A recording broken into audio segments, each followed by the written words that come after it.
My best friend Chloe and I found out we were pregnant at the same time. She was carrying her ex-boyfriend's baby, a famous tech billionaire named Julian Thorne, and I was pregnant by a powerful venture capitalist, Marcus Thorne. No relation, just an unfortunate coincidence of last names.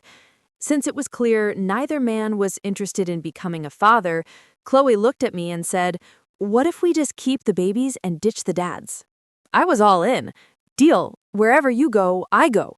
So we moved overseas, pregnant and full of hope, and started our happy new life together. That is, until 2 years later, when Chloe's son went viral online because he was the spitting image of that tech celebrity. The camera also caught me and my daughter in the background. That night, my cafe was surrounded by a group of men in dark suits. Just as I was about to call the police, my hands were pinned behind my back. A hand gripped my waist and a vicious voice whispered in my ear, "Go on, call them. Any bets on how many times I could wreck you before they arrive?" Heartbroken from her breakup, my best friend Chloe had dragged me to a lounge for a wild night out. Her hand was just about to graze the arm of a handsome young artist. Suddenly, the tech mogul Julian Thorne appeared at the entrance. Wearing a hoodie, Julian stormed over, his face flushed with anger. He pointed at the artist, who bore a slight resemblance to him. "Who is he? Chloe, are you using him as my replacement?" Chloe glanced up at him, a cold smirk playing on her lips as she stood up. "What's the matter? You used me as a stand-in for Isabella, so why can't I find a replacement for you?" She added, "Besides, your precious family watch is on someone else's wrist now." Julian was speechless, his explanation weak. "I told you I didn't give her that watch." "Oh, really?" Chloe challenged. "Fine, go get it back then." The silence that followed was a quiet river, making the lounge's music seem even louder. Julian froze for a long moment before finally sighing. "I'm sorry, I can't." Even though she'd expected this, Chloe's expression faltered for a second. Her eyes red, she grabbed her purse and shot me a look that said, "Text me later." Then she strode out of the lounge on her heels. Julian nodded at me and chased after her. I remembered the last few times he'd easily won her back. "Chloe, don't go soft on him," I yelled desperately. "This is a matter of principle. Break up with him, for real this time." My throat was raw from shouting. A hand with long, elegant fingers appeared behind me, offering a glass of champagne. I looked at the hand, my mind starting to wander. Wow, this artist knows how to play the game. I turned with a smile. "Hey, what's your name?" The words had barely left my mouth when I saw his familiar, handsome face. I froze on the spot. The artist from the booth had vanished, leaving only Marcus Thorne standing behind me. His features were sharp, his jawline defined, and his eyes were like chips of ice. I stumbled back a step, but he grabbed my wrist. A humorless smile touched his lips. "You like younger guys? Fine, let's go home. I'll give you all the younger guy you can handle." That night, Marcus pushed me against the floor-to-ceiling glass window and didn't let up until dawn. Across the river was the glittering skyline of downtown San Francisco, where real estate costs a fortune.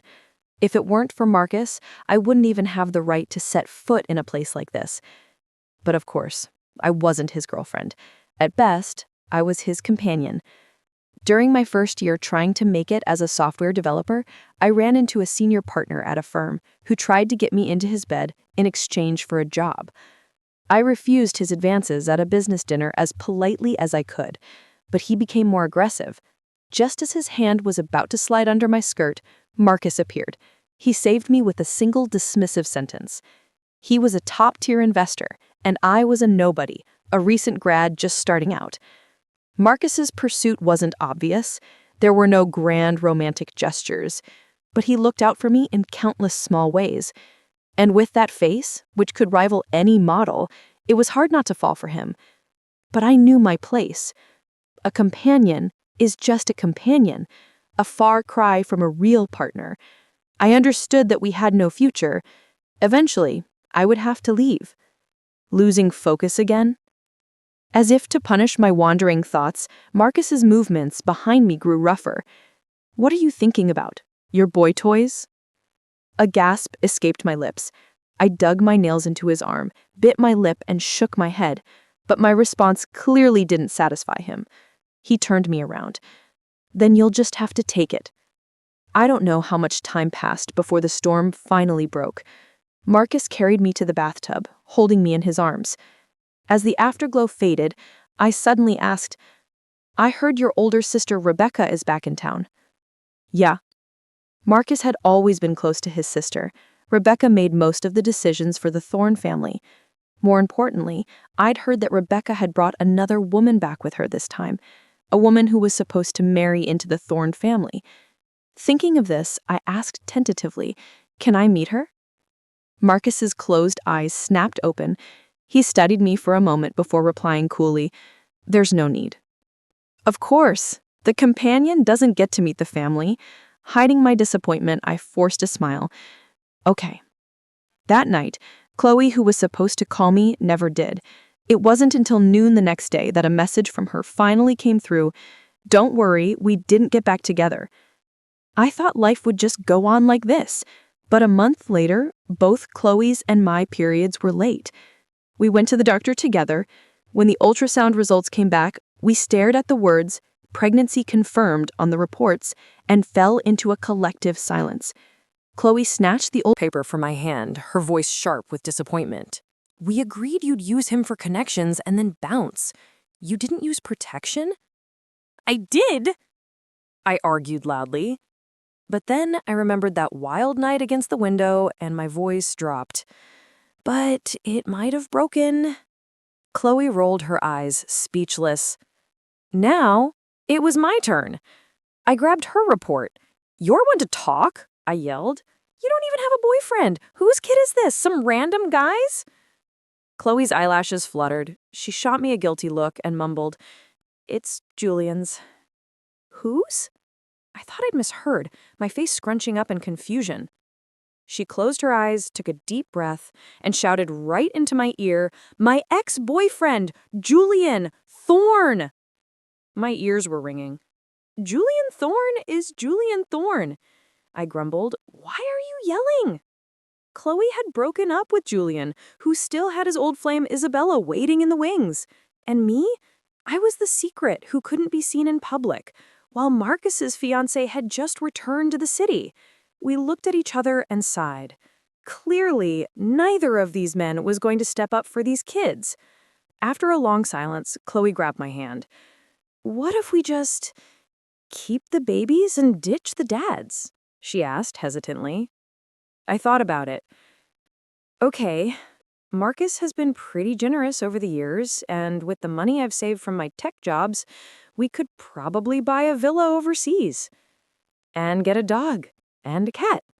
1 villa, 2 moms, 2 babies. Wasn't that the retirement plan my best friend and I had always dreamed of? We decided to leave immediately. Chloe was still being pestered by Julian, but they weren't living together, so she could leave any time. My situation was more complicated. I spent the next few days looking for the right moment to end things with Marcus, but the opportunity never came, until one night he came home completely drunk. The moment he opened the door, the smile on my face froze. Marcus was leaning heavily on a beautiful woman, and I recognized her from the photos the media took when Rebecca returned. It was Marcus's fiancée, Eleanor. "Hi, you must be Lena, right? Marcus is drunk, so I brought him home," she said, her eyes kind. This wasn't what I had imagined. Eleanor seemed to know everything about my arrangement with Marcus. I forced a stiff smile and helped him onto the sofa. Eleanor didn't leave. She looked around the apartment, then asked with a friendly smile, "Could I have a glass of water?" I walked to the kitchen island, my face blank, as she chattered casually behind me. "She heard you'd been taking care of Marcus while I was abroad. Thank you for that. I've seen your app designs. It must be hard for a woman with no connections to make it in Silicon Valley. Rebecca and I both admire you. She mentioned she wanted to invite me to a Thorne family dinner soon. Did Marcus tell you?" My hand, holding the glass, froze midair. I turned to meet Eleanor's gaze. There was no mockery in her eyes, no flaunting of her own status.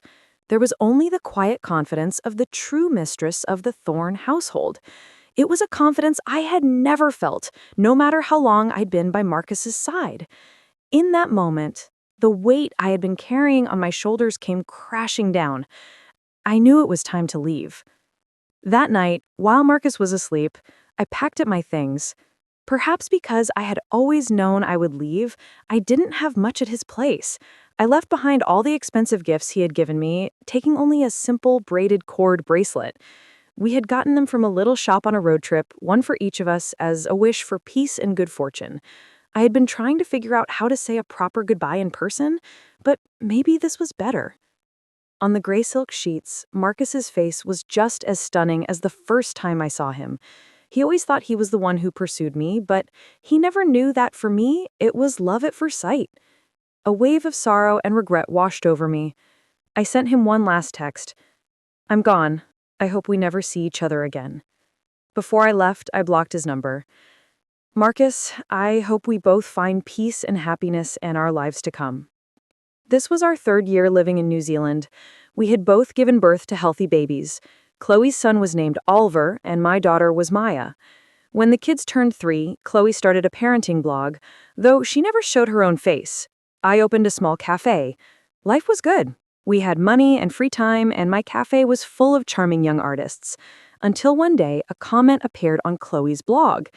"Is it just me, or does this kid, Oliver, look a lot like the tech star Julian Thorne?" Because Julian had once posted his childhood photos online, users immediately dug them up for comparison, and the resemblance was uncanny. It wasn't just similar, it was identical. Oliver blew up online. Many people tagged Julian on social media, teasing him. Other users asked Chloe, "Who's the baby's father?" Chloe, being her usual snarky self, replied, "He doesn't have one, parthenogenesis." When people started accusing her of being a mistress and Oliver of being an illegitimate child, she shot back with a passive-aggressive comment, "If you knew who his father was, you'd think I was the one who got the short end of the stick." But the second she posted that, an account named Julian Thorne replied below it. "Are you sure about that, Chloe?" The username was Julian Thorne, the profile picture was Julian Thorne, and most importantly, it used her name. It seemed too specific to be a fan. Terrified, Chloe immediately deleted all the replies and set her account to private. That night, she came to my cafe in a panic, worried that Julian would find her and fight for custody of Oliver. I told her to calm down. A few videos online weren't enough. Even if it really was Julian, New Zealand was a big country. He'd never find her exact address. Seeing she was still worried, I suggested we take a trip the next day to clear her head. The next day, we were at a tourist spot with the kids when we were stopped by a random vlogger. Given Oliver's recent viral fame, we immediately declined and hurried away with the children. But the video still ended up online. In the clip, Oliver was clearly visible, and I was in the frame with Maya. The internet exploded. OMG, from a bystander's view, that kid looks even more like Julian Thorne. Could it be his secret love child? It's so common for celebs to have scandals these days. The little girl in the video is gorgeous too. Her mom looks familiar. Has she worked in tech? As the situation spiraled, Chloe and I talked it over. "Why don't we move somewhere else?" I suggested. "This cafe isn't doing that great anyway. I've been thinking about selling it." Chloe nodded. "Okay, wherever you go, I go." Chloe deleted her blog, and I put up a for sale sign at the cafe. Someone contacted me that same day about taking over the place and arranged to meet me that night. But I waited at the cafe until closing time, and they never showed. A strange feeling washed over me as a noise came from the front door. The next second, the wooden door was pushed open, and dozens of security personnel in dark suits stormed in, surrounding the cafe. A chill shot up my spine, freezing me in place. "Who are you looking for?" I demanded. No one answered. My heart pounding, I bolted for the back door. I ran out the back and turned right, smashing straight into a solid chest. A familiar scent of sandalwood filled the air. I stumbled back, fumbling for my phone to call the police. The call connected, but a sharp pain shot through my wrist and the phone clattered to the ground, its screen glowing faintly. My hands were yanked behind my back. A hand gripped my waist, pulling me into a hard embrace. A voice I hadn't heard in years, yet still knew instantly, whispered in my ear. "Lena, have you been well these past few years?" It was a simple greeting, but I could hear the icy abyss hidden within it, sending a shiver down my spine. I closed my eyes and took a steadying breath. "Marcus, we broke up. This is New Zealand. Don't do anything crazy." "Broke up?" A cold laugh echoed behind my ear. Did I agree to that? And besides, what if I do get crazy? Even after all these years apart, I knew what Marcus was capable of. I closed my eyes, making one last desperate stand. "I've already called the police." Just then, the phone on the ground was answered and an operator's voice could be heard. Marcus picked it up and held it to my ear, a low, arrogant laugh rumbling in his chest. "Go on, sweetie. Tell him the address. Any bets on how many times I could wreck you before they arrive?" Marcus forced me onto his private jet and brought me back to the States, taking my daughter Maya with us. Back in his penthouse overlooking the city, Marcus and Maya stared at each other for a long time. Maya pointed at him. "Mommy, who is this grumpy old man?" I was at a loss for words. Marcus pulled out a mirror from nowhere and held it up to her. "I'm grumpy. Have you taken a look at who you look like?" Just like Oliver, Maya was the spitting image of her father, a miniature Marcus. Maya glanced at the mirror, then back at Marcus's face. She turned away in a huff. "Mom, your taste in men is terrible." With that, she hopped off the stool and marched into the room that had been prepared for her. Marcus let out a silent laugh and started to follow her. I quickly blocked his path. "What do you think you're doing to Maya? She's just a child." I watched him warily. I didn't know his current marital status, and I had no idea what his intentions were toward our daughter. Before I could say anything else, he pushed my hand away and sighed with a hint of self-mockery. What else? Tucking her into bed? That night, I don't know what magic Marcus worked. When Maya came out of her room the next morning, her attitude toward him had done a 180. "Old man, you promised we're going to the theme park this weekend." He playfully pinched her chubby cheeks, his tone uncharacteristically gentle. Okay, whatever you say." He looked up and our eyes met. The atmosphere instantly became awkward. I asked the housekeeper to take Maya to breakfast so I could have it out with Marcus. "I will not give you custody of Maya." "I know," he replied, his face impassive. I paused, then continued, "And you can't keep me here forever.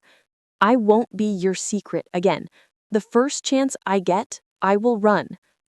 Marcus fell silent. He frowned for a moment, then stepped aside, clearing a path for me. "You don't have to run. You can go wherever you want. If you don't like it here, I can arrange another place for you. Just don't go too far. After all, Maya knows I'm her father now, and I don't think even you, as her mother, have the right to keep her from seeing her own dad." His words left me stunned. What did he mean? He wasn't going to imprison me? I eyed him suspiciously, convinced this was some kind of trick. But I had to admit, he was right. Have the right to keep Maya from her father. But not stopping her from seeing him didn't mean I was going to stay here. That day, I took Maya and left Marcus's house. He offered to find us a new place, but I refused.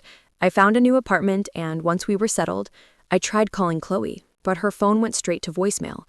But Marcus had promised me he hadn't taken her. Over the next few days, I still couldn't reach Chloe, and my anxiety grew. Marcus was like a persistent shadow, showing up at my door every morning and evening. His excuse was always the same: "I'm here to see Maya." Finally, I couldn't take it anymore. I pulled him aside. "Marcus, what do you want? You must be married to Eleanor by now, right? It was wrong of me to hide Maya from you, but I never expected you to take responsibility. And you don't have to. You should have your own family and your own life. Can you please stop coming around here?" At my words, Marcus stared at me with a deep frown. "Who told you I was married? And what does Eleanor have to do with any of this?" I didn't know how to explain the tangled mess of our history, but it felt like any explanation would be pointless now. Even if there had been a misunderstanding, 3 years had passed. That misunderstanding had grown like the roots of an old tree, creating a rift between us that was impossible to repair. Forget it. I shook my head and started to close the door, but he blocked it with his hand. His gaze was the sharpest I had seen since we'd reunited, as if he wanted to bore a hole straight through my heart. He spoke slowly, each word deliberate. "Lena, you are going to explain this to me. Now." The past unfolded like an old, faded scroll as I recounted what had happened the day I left. When I finished, Marcus's face darkened. After a long pause, he finally said, "I was very drunk that night, but I distinctly remember getting into Rebecca's car. As for why Eleanor was the one who brought me home, I have my suspicions, but now isn't the right time to tell you." I'd heard that kind of evasiveness too many times before. Back when I was his secret, I was careful not to overstep my bounds. If Marcus didn't want to tell me something, I didn't press him. But hearing that same dismissive line after so many years, I couldn't help but laugh bitterly. "You know what, Marcus? You don't have to tell me anything. After all, besides being Maya's father, we have nothing to do with each other." I stood up and showed him out. He knocked on the door and said a few more things, but I ignored him, eventually putting on headphones to listen to music. Not long after moving into the new place, I got a call from Chloe. The caller ID showed a domestic number. Chloe's voice on the other end was sheepish. "Lena, can you come on a reality show with me? After Marcus took you, I was going to find you right away, but Julian stopped me. He took my phone and threatened to fight me for custody. Of course I wouldn't let him, but he said if I go on this family reality show with him, he'll drop it." I didn't know what Julian was planning, but my friend was in trouble. I'd do anything to help. Plus, I had already contacted my old mentor who was looking for a small project for me to make my comeback in the tech world. Now an opportunity had just fallen into my lap. Only a fool would say no. After asking Maya for her opinion, I agreed to join the reality show with her. My mentor also announced my return on social media. But when I arrived at the studio on the day of filming, I was stunned. I thought it was a show for moms and their kids, but it turned out to be a show for 3-person families. And what truly left me speechless was that Marcus was there too. The moment Maya saw him, she ran over and threw her arms around him. "Old man, don't be scared. I've got your back today." Marcus shot me a knowing look and then bent down to pat Maya's head. "Okay, Daddy's counting on you today." With Julian's star power and his prior announcement that he was bringing his son on the show, the normally quiet program's live stream was packed with curious fans. The hashtag Julian Thorne on reality show with secret son instantly shot to the top of the trending list. OMG, so that kid Oliver really is Julian Thorne's son. Is this Julian's way of announcing he's married? Get a grip. Who knows how that woman trapped him? Julian only said he was bringing his son, not his wife. The production team certainly knew how to stir up drama. Seeing the live chat going wild, they scrapped the original chemistry test segment and replaced it with a random Q&A from online viewers. The host used a program to randomly select a question from the audience. After a moment, a line of text appeared on the big screen. Are the parents currently in a legally married relationship? For a normal couple, it would be a silly question, but for the people on this stage, it was a bombshell. Julian's face darkened. He sighed. No. His answer sent shockwaves through the audience. The chat started flooding with comments. Knew it. She's just using the kid to climb the social ladder. I remember Julian was rumored to be with the heiress Isabella. They were childhood friends, but it just fizzled out. I guess a third party got involved. Homewreckers are the worst. She should just disappear. The host chimed in at the right moment. So are you two not planning to get married, or are you already divorced? Julian glanced at Chloe and gave a bitter, self-deprecating laugh. Let's just say that I was the one who got dumped. The live chat exploded. Seeing the comments getting out of control, the host quickly changed the subject. This question is for all the families to answer. The microphone was passed to me. I was much calmer. I looked straight at the camera, my expression neutral. We're not married. He wanted to be my sugar daddy, but I turned him down. The host, who had been taking a sip of water off camera, nearly choked. Is this something I can listen to for free? Whoa, is this show always this intense? I thought Julian's drama was big, but Lena's is on another level. Does anyone know who the guy is? Is he married? The host was stunned, taking a moment to recover. And Mr. Thorne's take on this is... Marcus must have talked to the production team beforehand because they didn't use his full name. And since he always kept a low profile in the media, no one connected him to the powerful Thorne family. Marcus took the microphone, his face just as emotionless as mine. That's about right. She'd rather pay for her own boy toys than be with me. A dead silence fell over the set. My heart sank. I shot Marcus a strange look.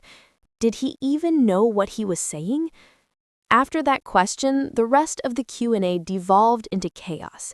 A viewer asked, "What's the one thing you can't stand about each other?" Chloe accused Julian of chasing her while still hung up on his old flame. Julian accused Chloe of making up a story about an old flame when it was really just his family's wishful thinking. I accused Marcus of using our daughter to get to me. Marcus accused me of abandoning him for 3 years without a word, making it impossible for him to find me. Emotions ran high. The set turned into a massive public roast. The host probably had never moderated a show like this in his life, awkwardly trying to smooth things over with a ha-ha here and a nervous laugh there. But the audience was eating it up. OMG, what is this show? I'm getting all the tea I'll ever need for a lifetime. Can all celebrity interviews be this real from now on? No more fake fluff.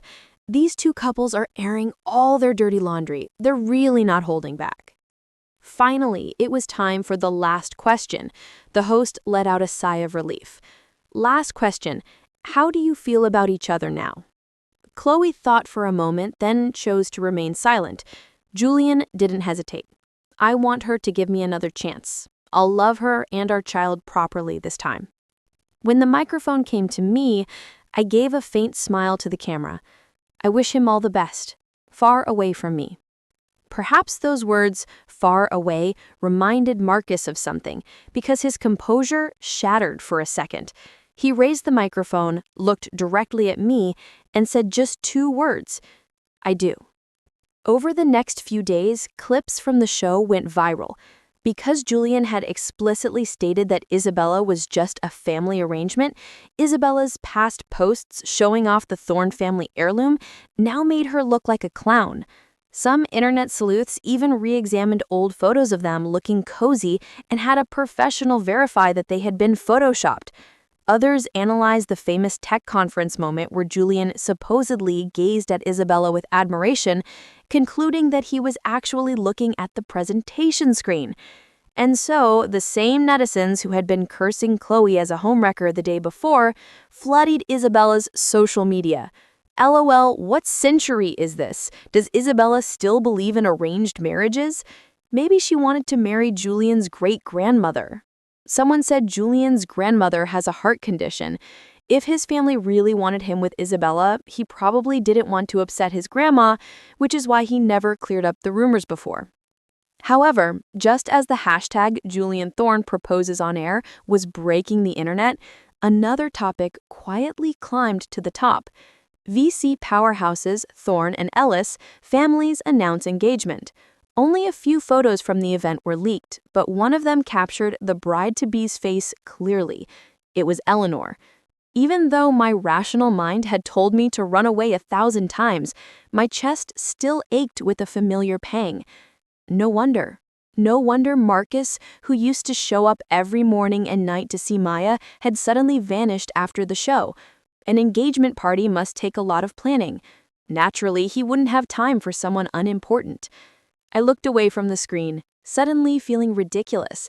Thinking back to the look Marcus gave me on the show, for a fleeting moment I had actually believed his "I do."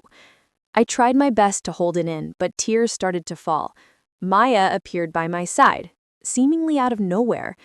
"Mommy, why are you crying?" I smiled and shook my head. "It's nothing. Mommy was just thinking about going back to New Zealand. But if we do, you won't be able to see your daddy anymore." Maya's eyes widened and she stared at me confused. After a moment, she leaned in and kissed my cheek. "Mummy, let's go back." Marcus was in a board meeting, just as the vote on the shared transfer proposal had concluded when he received Lena's call. Everyone thought the Thorne siblings were inseparable, their bond unbreakable. But only Marcus knew the truth. He knew who was really behind corporate espionage that nearly cost him his company when he was 30. Rebecca had always pretended to be the loving older sister, but behind his back, she had orchestrated countless sabotages and schemes. Favored by their grandfather, Rebecca had built her own power base on the board, making Marcus's early years as CEO nearly impossible. He'd had to bow to her, feigning cooperation to gain a foothold in the company. All the while, he was secretly cultivating his own allies, winning over Rebecca's supporters one by one, until he finally controlled the board. He had always been a man who would do whatever it took to achieve his goals. There was only one exception: Lena. The first time he met her, he was drawn to her beauty, but even more so to her principles and ambition. In the tech world, a woman without connections was like a lamb in a lion's den. After he'd saved her for the fourth time, he, a man who never cared for romance, asked on an impulse, "Do you want to be with me?" That day, he saw a flicker in Lena's stubborn, cool eyes. She bit her lip, lost in thought, but in the end, she nodded. He had always thought of them as a couple. When Rebecca returned, Lena had asked if he could introduce them, and he refused. He knew the day would come when he and Rebecca would have to face off. He would rather keep Lena away from her from the start than let Rebecca discover his one weakness and use it against him. He just never imagined she would suddenly leave him, a clean break with no warning. For the 3 years she was gone, he never stopped looking for her, but there was no trace. Until he saw her again in that vlogger's clip, with a little girl by her side who looked just like him. In that moment, he thought he understood why she had left. He found her and at the same time accelerated his plan to dismantle Rebecca's power. Finally, after today, Rebecca Thorne would no longer be a threat to him. Thinking of this, he eagerly answered the call, but it wasn't Lena's voice he heard. It was Maya's, small but furious. "Old man, if you don't get back here, Mom's gonna run away again. Do I have to teach you how to keep a wife? Are you good for anything?" He hung up the phone. That night, from the parking garage of the Thorne Corporation Tower, a limited edition sports car shot out like a meteor, its engine roaring as it sped toward the airport. There was 1 hour until the flight departed. I had just told Chloe I was going back to New Zealand. Okay, I'll come with you," she was saying. Before she could finish, I heard Julian's dark voice in the background. "Where do you think you're going?" The sound of a kiss came through the line. I chuckled and hung up. I sent Chloe a text. "Cherish what you have. This time I'm not taking you with me." Chloe's situation was different from mine. During our time back in the States, I could truly see that Julian still loved her, and she still had feelings for him. But that meant that in a foreign country, it would just be me and Maya. I don't know if Maya ate something bad, but she kept complaining about a stomachache and running to the bathroom. I bought her some stomach medicine at the airport, but she threw a tantrum and refused to take it. With boarding time approaching, I was getting annoyed. I took her hand. "What is wrong with you? If you don't want it now, you'll take it on the plane." Maya looked like she was about to cry. "Mommy, can we please wait a little longer?" The airport announcer was already calling our flight. "Wait for what?" I snapped, my voice rising. "What is there to wait for?" The words had barely left my mouth when a deep voice came from behind me. "She's waiting for me. Lena, you said you wouldn't run. Are you trying to leave me behind again?" My feet felt like they were encased in concrete. I shot Maya a scolding look, but she just gave me an innocent stare. And she was right. What was so wrong with a daughter not wanting to be separated from her father? The only one in the wrong was me. I turned. Marcus's face was etched with exhaustion, his eyes bloodshot. I swallowed hard. Congratulations on your wedding. I'm sorry, I didn't realize Maya would be so reluctant to leave you. If that's the case, she can stay here with you for a while before coming back. Holding back my emotions, I pushed Maya toward him. This time, I'm leaving alone. I turned, fighting back tears, and took a step. The next second, Marcus's hand closed around my wrist. He pulled me around and into his arms. His deep voice rumbled from above my head. I didn't get engaged to Eleanor. That was my cousin. Lena, in this lifetime, I will only ever marry one person. You. But what Eleanor said was true. She really does love you. Before I could speak, Marcus, as if reading my mind, continued to explain. Call me cruel, but I arranged Eleanor's marriage. My sister Rebecca always wanted to use her to control me, and Eleanor was desperate to marry into the Thorne family. So I used a few tricks and married her off to my good-for-nothing playboy cousin. Lena, I've never been a good person. She could have had a different fate, but she hurt you. Outside the airport lounge, my flight took off without me. That day, Marcus convinced me to stay. I couldn't quite describe the feeling, but it felt like there was still a thorn lodged in my heart. Not long after Eleanor's engagement to Marcus's cousin, he was photographed with various socialites at different events. Her once enviable position became a public joke. I still didn't move in with Marcus, and I wasn't used to the high-stakes life of a tech executive anymore, so I opened a cafe in San Francisco. Every day, like clockwork, Marcus would come in, order a coffee, and sit there until closing, at which point he'd drive me home. One time, Chloe came to see me and brought Julian along. I poured Chloe a latte. As for Julian, he could have whatever. I didn't care. Chloe looked at my situation with concern. Lena, you're not with Marcus, but you're not dating anyone else either? What's your plan? I raised an eyebrow. I'm just going with the flow. People don't have to get married. And besides, I already had Maya. Julian, feeling snubbed, ordered a drink. I still think Marcus had it the worst. Those years you were gone, I saw him a few times. He was always holding that braided cord bracelet, and he'd call out your name when he was drunk. All that devotion didn't matter, though. He still got dumped like a dog. Just as he finished speaking, the bell on the cafe door chimed. The nightly dog had arrived. But tonight, it seemed Marcus had already been drinking. His face was flushed.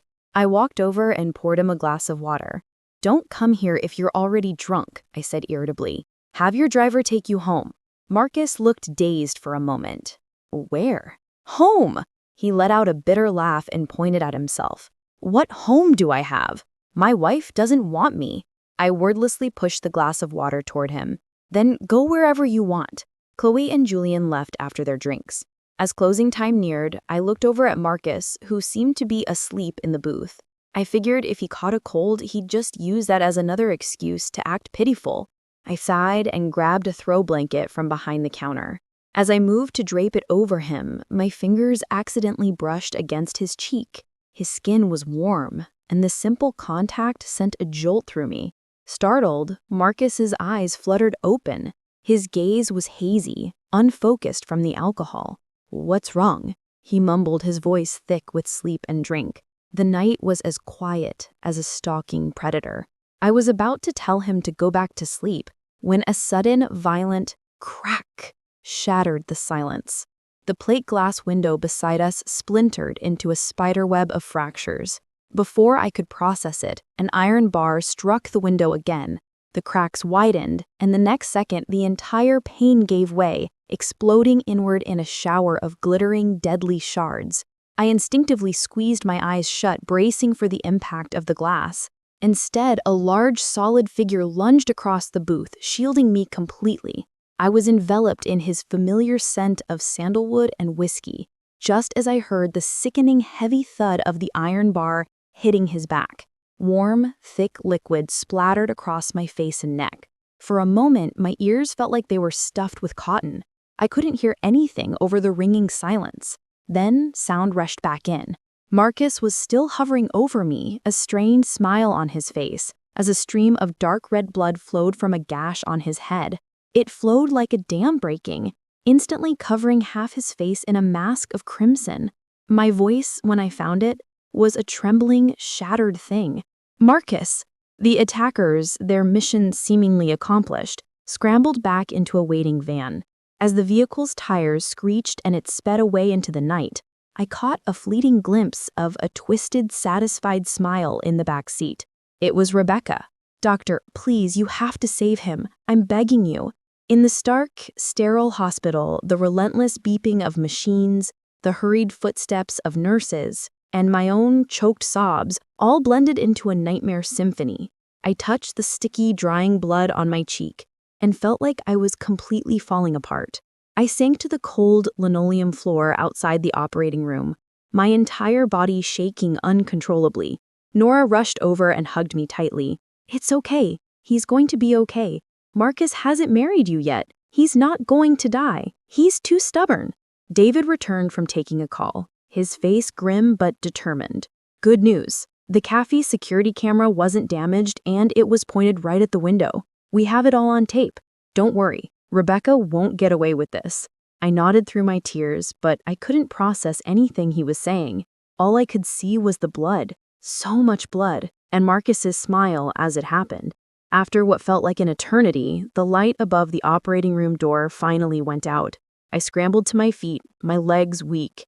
The surgeon emerged, looking tired, but nodding once. "He's stable. It was a serious concussion and a deep laceration, but he's a strong man. He'll pull through." The crushing weight on my chest finally began to lift, leaving me breathless with relief. Marcus was moved to a private VIP suite. With the cafe closed for repairs and the police investigation underway, I spent every waking moment by his bedside. Even though the injury was to the back of his head, he acted as if he was completely paralyzed from head to toe. "Honey, I'm thirsty," he murmured, his voice weak. I handed him a glass of water with a straw, my face a mask of forced indifference to hide my worry. "Honey, I want a piece of fruit." I gritted my teeth, speared a piece of apple with a fork, and held it out to him. "Honey," I couldn't take it anymore. "What do you want now?" I asked, my voice a mix of exhaustion and frayed nerves.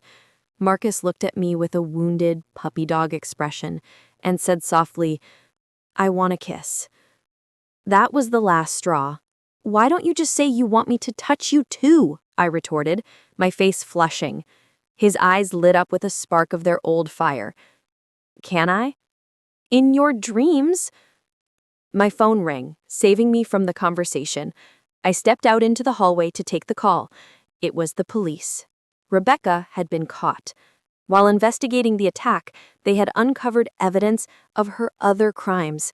She had embezzled millions from the family company and had hired a hitman years ago to intimidate a business rival.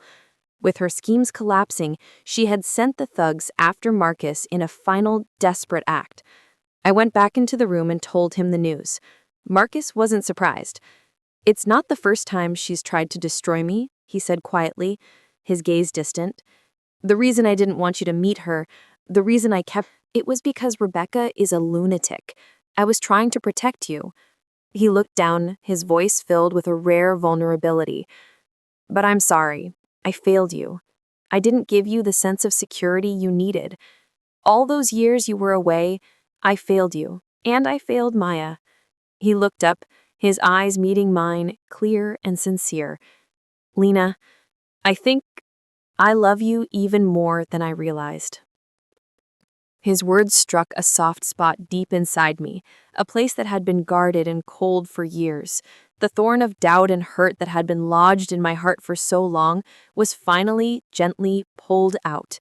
Tears streamed down my face freely this time, tears of relief and a love I could no longer deny. Marcus leaned over carefully, wincing slightly, and pulled me into a gentle hug. "Silly girl. From now on, we have all the time in the world, as long as you give me the chance." That day, the sunset outside the hospital window was a brilliant, fiery red, painting the room in warm, hopeful light. For Marcus and me, The storm had passed, and a new story was finally, truly beginning.